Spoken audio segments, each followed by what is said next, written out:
आपको नहीं लगा जब जब पार्टी ने राम मंदिर के निमंत्रण को अस्वीकार किया, प्राण प्रतिष्ठा को, उसके बाद आपने मुझे कभी टीवी शो में देखा, कोई प्रेस कॉन्फ्रेंस करते देखा?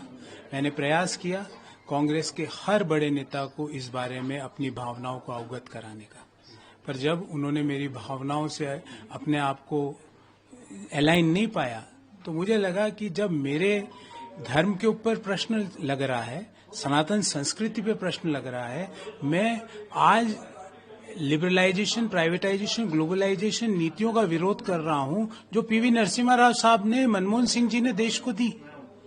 क्या देश में वेल्थ क्रिएशन पाप है? क्या जुर्म है? क्या पूंजी लगाकर, अपने आइडिया लगाकर मुनाफा कमाना गलत है?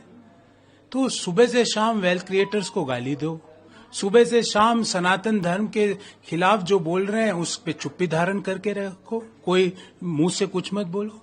और प्रभु श्री राम की प्राण प्रतिष्ठा को 3 महीने हो गए। क्या आप पहले बोला कि हम उस इवेंट में नहीं जाएंगे, 3 महीने तो कोई इवेंट नहीं था, क्यों गए? क्या कारण था, क्यों नहीं गए? तो इन चीजों के बाद मैंने पहले प्रयास किया, क्योंकि मैं ऐसा मानता हूं कि व्यक्ति को सबसे पहले अपनी भावनाओं को सबसे अवगत कराना चाहिए, और ये ऐसी कंडीशंस थी जिसपे कोई कॉम्प्रोमाइज नहीं हो सकता, अनकॉम्प्रोमाइजेबल कंडीशंस थी।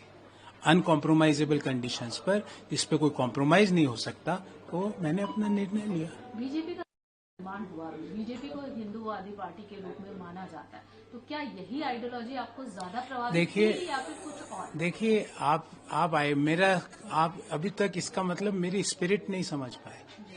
आपको मैं प्राण प्रतिष्ठा का न्योता दूं और आप मेरे को लिखित में दो, नहीं आएंगे।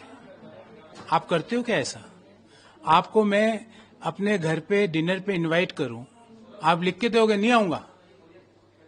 आप भगवान के सामने पाप कर रहे हो। और मेरे माता जी मुझे बचपन में एक कहानी सुनाती थी, वो मेरे जहन में अभी आज पूरे सुबह से वही है कि जब तक भगवान का अनुमति नहीं होती, कोई भी व्यक्ति भगवान के दर्शन नहीं कर सकता। मैं तो आज भगवान श्री राम से, अपने परमपिता ईश्वर से ये कामना करूंगा कि वो सद्बुद्धि दे कांग्रेस पार्टी के लोगों को, और वो सनातन के खिलाफ बोलना बंद करें, वो अपनी खुद की नीतियों के आलोचना करना बंद करें, और देश में एक कंस्ट्रक्टिव क्रिटिसिज्म जिसको कहते हैं, उसकी भूमिका को वो पूरा करें। एक अंतिम सवाल है, बिल्कुल मैं मानता नहीं हूं, आपकी शास्त्रों में लिखा हुआ है, मैं क्या मानता हूं? मेरी कोई हैसियत ही नहीं मानने नहीं मानने की। हमारे शास्त्रों में लिखा हुआ है कि ईश्वर के इनविटेशन की जो अवहेलना करता है वो पापी होता है। ये शास्त्रों में लिखा हुआ है, मैं क्या मांगता हूँ? मेरी हैसियत ही नहीं है ये बोलने की कि मैं मान रहा हूँ कि नहीं मान रहा। इलेक्शन से पहले या अन्य अगर बात करें तो वो भी मंदिर में पूजा पाठ तो करने जा रहे हैं। मैं किसके बारे में आप बात कर रहे हैं? कांग्रेस पार्टी के बारे में। हाँ, मैं किसी व्यक्ति की टीका टिप्पणी नहीं कर रहा हूँ, पर आपको कांग्रेस, मुझे जैसे तुच्छ आदमी को तो इन्विटेशन ही नहीं मिला। अगर मिलता तो 3 दिन पहले वहां पहुंचता मैं। हम तो इतने छोटे आदमी हैं कि नहीं मिला, पर हम गए बाद में। जब देश के अन्य लोग गए, हम भी गए, दर्शन करके आए, परिवार सहित गए, दर्शन करके आए, आगे भी जाएंगे। सनातन के ऊपर कोई गाली देगा, स्वीकार नहीं करेंगे। वेल्थ क्रिएटर्स को अपशब्द नहीं बोलेंगे, हर विनिवेश की आलोचना नहीं करेंगे।